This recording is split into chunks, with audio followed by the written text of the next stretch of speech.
नमस्कार दोस्तों स्वागत है हमारे चैनल एआई तंशु में। आज हम बात करने वाले हैं श्रीमद् भगवत गीता की, जिसको लिखा है वेद व्यास जी ने।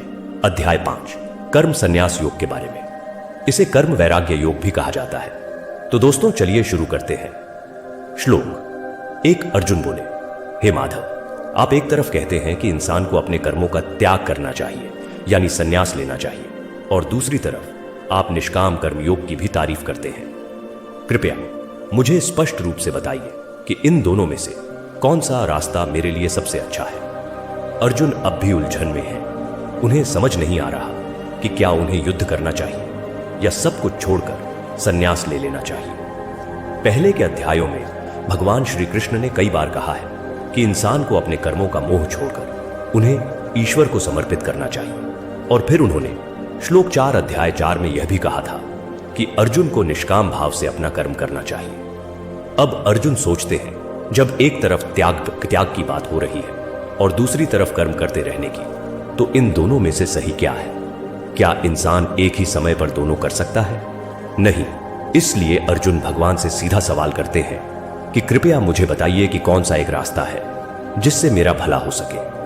अगर आपके मन में भी कभी यह सवाल आया है कि त्याग करना बेहतर है या कर्म करते रहना, तो इस अध्याय की बातें आपके जीवन को एक नया नजरिया देंगी।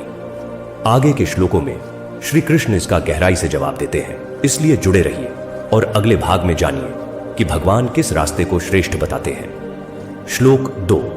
श्री कृष्ण ने कहा, हे अर्जुन, कर्म संन्यास यानी कर्मों को छोड़ना और कर्मयोग यानी फल की इच्छा के बिना कर्म करना, यह दोनों ही रास्ते इंसान को मुक्ति की ओर ले जाते हैं। लेकिन इन दोनों में से कर्मयोग ज्यादा श्रेष्ठ है, क्योंकि इसमें इंसान दुनिया से भागता नहीं, बल्कि उसमें रहते हुए ऊपर उठता है। एक सच्चा कर्मयोगी वही होता है जो न किसी से जलता है, न किसी चीज की लालसा करता है। वो नफरत और मोह से परे होता है। दुख सुख हानि लाभ जैसी भावनाओं से ऊपर उठ चुका होता है। जब इंसान इन जोड़ेदार भावनाओं से मुक्त हो जाता है, तभी वह असली शांति और आजादी को महसूस करता है। असल में लोग सोचते हैं कि ज्ञान योग और कर्म योग दो अलग रास्ते हैं, लेकिन यह भ्रम है। दोनों रास्तों का मकसद एक ही है, आत्मा की पहचान और परमात्मा तक पहुंचना। इसीलिए जिसने भी इनमें से किसी एक को सच्चाई से अपना लिया, वह अंततः मुक्ति को पा लेता है। परंतु श्री कृष्ण स्पष्ट करते हैं कि बिना कर्मयोग के केवल कर्मों का त्याग यानी संन्यास लेना आसान नहीं है। क्यों? क्योंकि शरीर और इंद्रियों से जुड़े कर्म बिना भीतर की साधना के नहीं रुकते। इसलिए कर्मयोग ही वह तरीका है जिससे इंसान अपने कर्ता होने के अहंकार को छोड़कर ईश्वर को समर्पित होकर कर्म करता है, और ऐसा व्यक्ति जल्दी ही परमात्मा को पा लेता है। कर्म संन्यास का सही अर्थ। कर्म संन्यास का मतलब यह नहीं कि इंसान घर बार छोड़ दे या जिम्मेदारियों से भाग जाए।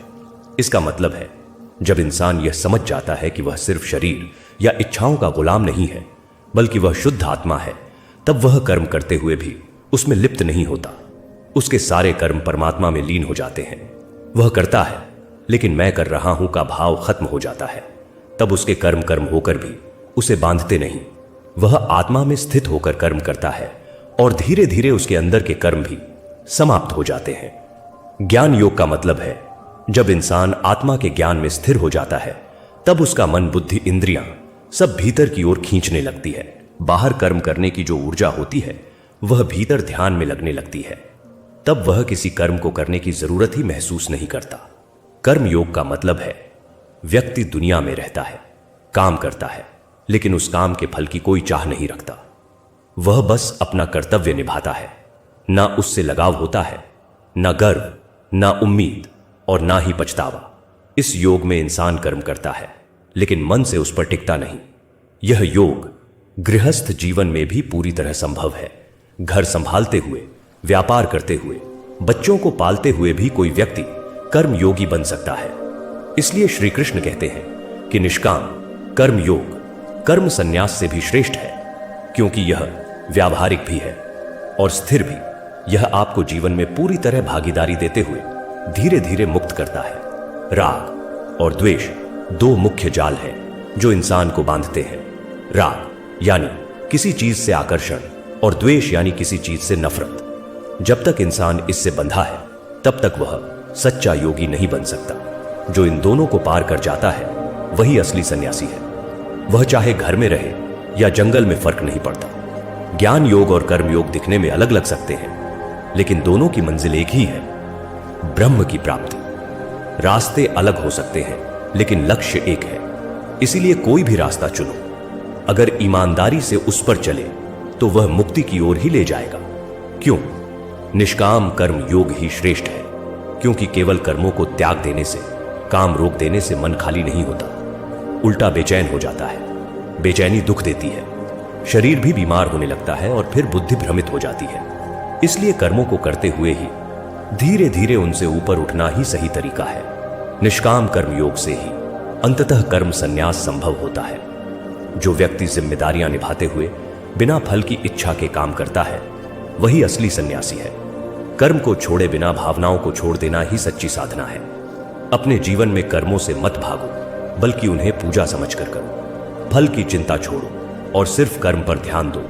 यहीं से आत्मज्ञान शुरू होता है और यहीं से मुक्ति का रास्ता खुलता है। श्री कृष्ण का यही सच्चा संदेश है, कर्म करो लेकिन मन से मुक्त रहो। श्लोक 3। श्री कृष्ण अर्जुन से कहते हैं, जिस इंसान ने अपने मन और इंद्रियों को काबू में कर लिया है, जिसके भीतर का भाव साफ है, जो अपने आप को हर जीव में देखने लगा है, वह सच्चा कर्म योगी होते हुए भी कर्मों में फंसता नहीं। वह हर कार्य करता है लेकिन उसे ऐसा लगता है जैसे मैं नहीं, केवल इंद्रियां अपने पने काम कर रही हैं। ऐसा व्यक्ति खाना खा रहा हो, चल रहा हो, सो रहा हो, बोल रहा हो या सांस ले रहा हो, सब कुछ कर रहा है, लेकिन भीतर से वह बिल्कुल शांत रहता है, क्योंकि उसे पता होता है कि मैं कुछ नहीं कर रहा, सब कुछ बस प्रकृति कर रही है।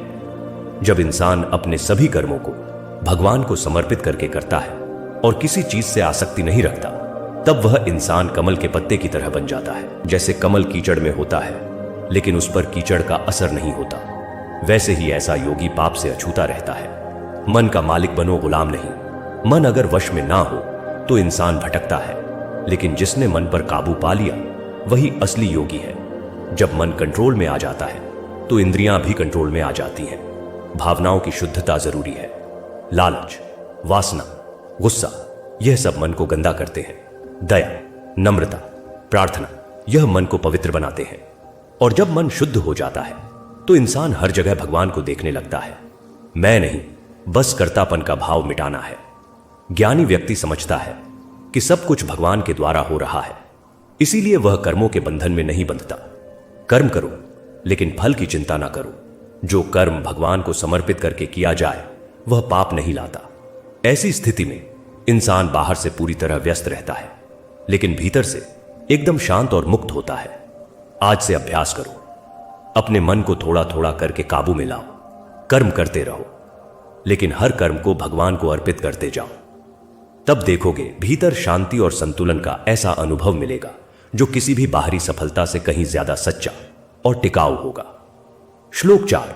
श्री कृष्ण अर्जुन से कहते हैं, जो इंसान अपने स्वभाव और इंद्रियों को नियंत्रण में रखता है और अपने सभी कर्मों का त्याग कर टिकोर देता है, वह असल में खुद कोई कर्म नहीं करता और ना ही दूसरों से करवाता है। वह 9 द्वारों, आंख, कान, नाक, मुंह आदि वाले शरीर में शांत और सुखपूर्वक रहता है।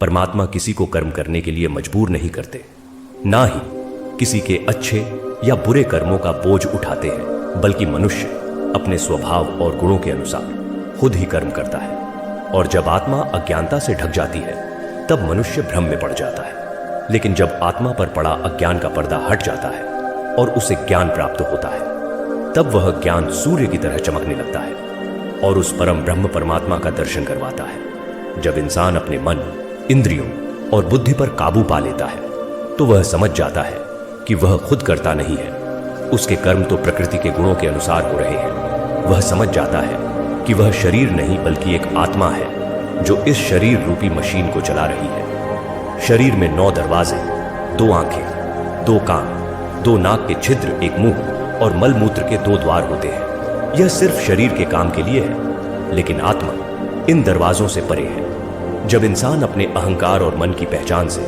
ऊपर उठकर अपने असली स्वरूप यानी आत्मा से जुड़ जाता है, तभी असली सुख की शुरुआत होती है। परमात्मा ना तो हमारे कर्मों में हस्तक्षेप करते हैं, ना ही हमारे पाप पुण्य में। वह तो केवल दृष्टा है। हमारे कर्म और उनके फलों के जिम्मेदार हम खुद हैं। जैसा कर्म करेंगे वैसा ही फल मिलेगा, लेकिन वह फल कब, कैसे और किस रूप में मिलेगा, यह प्रकृति तय करती है, ना कि कोई देवता या भगवान। सकाम कर्म यानी जिस कर्म में फल की इच्छा जुड़ी हो, वह हमें बंधन में डालते हैं, जबकि निष्काम कर्म यानी बिना स्वार्थ और फल की इच्छा के किए गए कर्म वही हमें मुक्ति की ओर ले जाते हैं। अज्ञान विज्ञान वह धुंध है जो आत्मा के अंदर पहले से मौजूद ज्ञान को ढक देती है। इसी अज्ञान से अहंकार जन्म लेता है, जो हमारे दुखों की असली जड़ है। जब ज्ञान आता है तो यह अज्ञान हटता है और जीवन की सच्चाई साफ साफ दिखने लगती है, जैसे बादलों के हटते ही सूरज की रोशनी फैल जाती है। आत्मज्ञान का मतलब है अपने सच्चे स्वरूप को पहचानना कि मैं शरीर नहीं, आत्मा हूं। यह ज्ञान बाहर से नहीं आता, यह तो हमारे अंदर ही होता है। बस उसे याद और अनुभव करना होता है, जो जन्म लेने के बाद हम भूल जाते हैं। जब इंसान इस ज्ञान को प्राप्त कर लेता है तो उसका पूरा जीवन बदल जाता है। वह अपनी आत्मा की आवाज सुनने लगता है, जो उसे सही दिशा में ले जाती है, गलतियों से बचाती है, और धीरे धीरे वह पापों से मुक्त होकर शुद्ध और मोक्ष की ओर बढ़ने लगता है। श्लोक 5। श्री कृष्ण कहते हैं, जिस व्यक्ति का मन और बुद्धि ईश्वर में एक हो जाते हैं, जो हर समय परमात्मा के भाव में जुड़ा रहता है, वह सभी पापों से मुक्त होकर परम लक्ष्य यानी मुक्ति को प्राप्त करता है। ऐसा ज्ञानी व्यक्ति हर किसी में, चाहे वह एक समझदार ब्राह्मण हो, गाय हो, हाथी हो, कुत्ता हो या कोई नीची जाति का इंसान, सभी को समान भाव से देखता है। जिनका मन इस समता में स्थिर हो जाता है, वे जीते जी ही संसार पर विजय पा लेते हैं, क्योंकि ब्रह्म ईश्वर दोष रहित है और सभी के लिए एक समान है। और ऐसे व्यक्ति खुद भी ब्रह्म में स्थित हो जाते हैं। ऐसे लोग ना तो पसंदीदा चीज मिलने पर बहुत खुश होते हैं और ना ही किसी अप्रिय चीज पर दुखी या परेशान होते हैं। उनकी बुद्धि स्थिर संदेह से रहित होती है और वे ब्रह्म को जान चुके होते हैं। मन और बुद्धि तत्व रूप होना का मतलब है जब हमारा मन और सोच उस चीज जैसे हो जाते हैं जिसमें हम पूरा विश्वास रखते हैं। अगर हम हर पल ईश्वर को याद करते हैं तो हमारा मन भी उसी ईश्वरमय रूप में ढल जाता है। जैसे पानी किसी भी बर्तन का आकार ले लेता है, वैसे ही मन भी वैसा ही रूप ले लेता है जैसा हम उसमें भरते हैं। जब हमारी सोच ज्ञान से भर जाती है तो वह हमें सच्चे आत्मा और ब्रह्म का अनुभव कराती है। फिर हमारे विचारों में केवल एक ही चीज रहती है, ईश्वर। तब हमें हर चीज में एक ही आत्मा दिखाई देती है। ऐसा इंसान हर किसी को एक नजर से देखता है, जात पात, ऊंच नीच, अमीरी गरीबी का फर्क नहीं करता। वह सब में एक ही ब्रह्म परमात्मा को देखता है, जो इस समता के भाव में टिक जाता है। वह अपने मन, इंद्रियों और इच्छाओं को भी वश में कर लेता है। फिर यह संसार उसे बांध नहीं सकता, बल्कि वह इस संसार में रहते हुए भी मुक्त हो जाता है। यही है जीते जी मोक्ष। और जब मन पूरी तरह स्थिर हो जाता है, तब कोई भी बाहरी परिस्थिति उसे अंदर से हिला नहीं सकती। वह खुशियों में उड़ता नहीं और दुखों में टूटता नहीं। ऐसा व्यक्ति शांत, संतुलित और स्पष्ट सोच वाला होता है। अगर हम चाहते हैं कि जीवन में हर परिस्थिति में शांति और संतुलन बना रहे, तो हमें अपने मन और बुद्धि को ईश्वर की तरफ मोड़ना होगा, समाव को अपनाना होगा। जब हम हर किसी में आत्मा को पहचानने लगते हैं, तब जीवन अपने आप सरल, गहरा और अर्थपूर्ण हो जाता है। हर रोज ध्यान और आत्मचिंतन करें, खुद को भीतर समझें और देखिए कैसे हर रिश्ता, हर अनुभव, हर चुनौती आपको ब्रह्म के और करीब ले जाती है। श्लोक 6। श्री कृष्ण अर्जुन से कहते हैं, हे अर्जुन, जो सुख तुम्हें इंद्रियों और बाहरी चीजों के संपर्क से मिलते हैं, वह देखने में तो बहुत लुभावने लगते हैं, पर उनका अंत हमेशा दुहक में होता है, क्योंकि वह सुख शुरू भी होते हैं और खत्म भी। इसलिए बुद्धिमान व्यक्ति ऐसे भोगों में नहीं फंसता। सच्चा योगी वही है जो अपने जीवन में शरीर नष्ट होने से पहले काम और क्रोध से उठने वाले जोरदार झटकों को सह लेता है, उन पर काबू पा लेता है। वही व्यक्ति वास्तव में सुखी और शांत कहलाता है, जिसने अपने पापों को मिटा दिया हो, जिसके सभी शक संदेह ज्ञान के प्रकाश से समाप्त हो गए हो, जो हर जीव के हित के लिए काम करता हो और जिसका मन पूरी तरह स्थिर होकर परमात्मा में टिका हुआ हो। ऐसा व्यक्ति ही ब्रह्म को, उस परम सच्चाई को प्राप्त करता है जब हमारी इंद्रियां किसी चीज को देखती, सुनती या छूती हैं, जैसे स्वादिष्ट खाना, कोई सुंदर वस्तु या किसी की तारीफ, तो हमें लगता है कि यही असली सुख है और हम उसे पाना चाहते हैं। लेकिन यही चीजें धीरे धीरे हमारी लत बन जाती हैं, और जब वह चीजें छीनती हैं या नहीं मिलती तो हम दुखी हो जाते हैं। यही कारण है कि जो चीजें हमें सुख देती हैं वही बाद में दुख का कारण बन जाती है। इंसान अक्सर बाहर की दुनिया में स्थायी सुख खोजता है, चीजों में, लोगों में, रिश्तों में, लेकिन वहां सिर्फ क्षणिक आनंद होता है, कुछ पल का हंसना, फिर दुख का झोंका। यही जीवन का चक्र है। लेकिन जो व्यक्ति यह समझ लेता है कि सच्चा आनंद बाहर नहीं, अंदर है, वह अपनी इंद्रियों को वश में कर लेता है। उसे अब स्वाद, रूप, गंध या नाम का लालच नहीं रहता। उसका मन अब शांति में रमने लगता है, आत्मा में, परमात्मा में। इच्छा और क्रोध तो सबसे बड़े शत्रु। इच्छा काम, जब हमें कुछ चाहिए, वह मिठाई हो सकती है, कोई इंसान या सफलता। क्रोध, जब वह चीज नहीं मिलती या कोई रोकता है तो दिल में जलन होती है, फिर गुस्सा आता है। जितनी बड़ी इच्छा उतना ही बड़ा क्रोध, जब वह पूरी ना हो।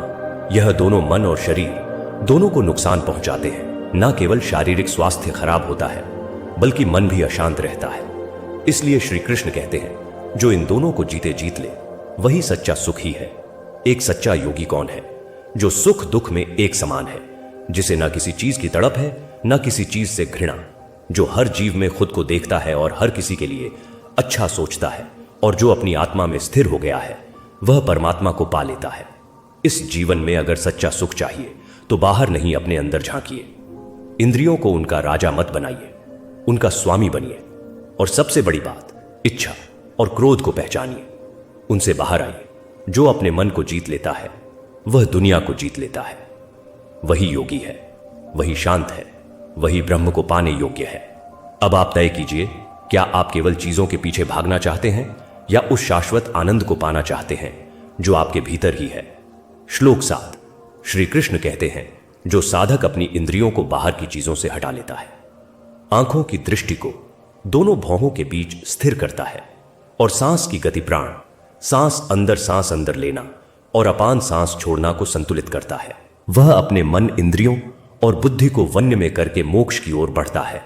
और जो मुझे इस सृष्टि के प्रत्येक यज्ञ और तप का अंतिम लक्ष्य, सभी लोगों के स्वामी का भी स्वामी और हर जीव के प्रति निस्वार्थ प्रेम और करुणा रखने वाला परमात्मा इस रूप में जान लेता है, वही व्यक्ति सच्ची शांति को प्राप्त करता है।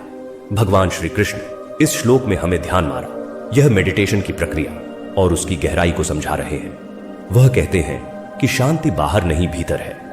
लेकिन उस भीतर तक पहुंचने के लिए सबसे पहले हमें अपनी इंद्रियों की भागदौड़ को रोकना होगा। ध्यान की शुरुआत कैसे होती है? सबसे पहले बाहर की चीजों से ध्यान हटाओ।